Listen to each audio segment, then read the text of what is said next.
Anti-government protests in Kenya have left shops and many other businesses in ruins. Beyond the physical damage, Kenya's efforts to address its debt burden with the IMF or International Monetary Fund's backing have suffered a setback.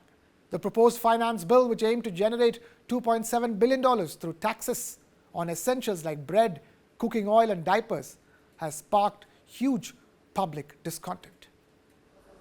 Francis Ochieng is struggling to come to terms with the damage inflicted on his business in Nairobi. Days of anti-government protests in Kenya were accompanied by some vandalism and looting. Ochieng says he's lost almost $10,000 after his shop was set ablaze. It is hard. I do not know where to start, and I have a family. I have a wife with a small child and school-going children. So from that day, I have not eaten. You see how I am right now. I do not know where to start. Someone else likely counting the cost of the unrest, Kenya's President William Ruto. I will not sign the 2024 finance bill.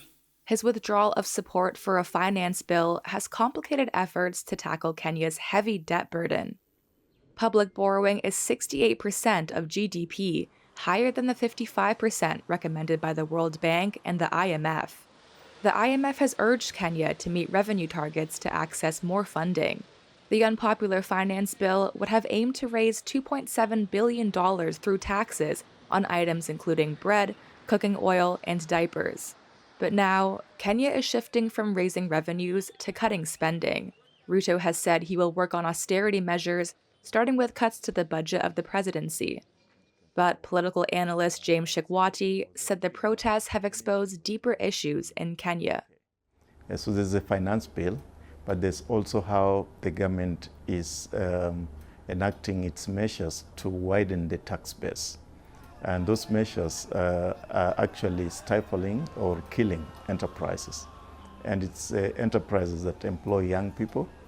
Shikwati said Ruto's election campaign message of 2 years ago, when he portrayed himself as a champion of low-income hustlers, had come back to bite him, and that young people are really mad at him.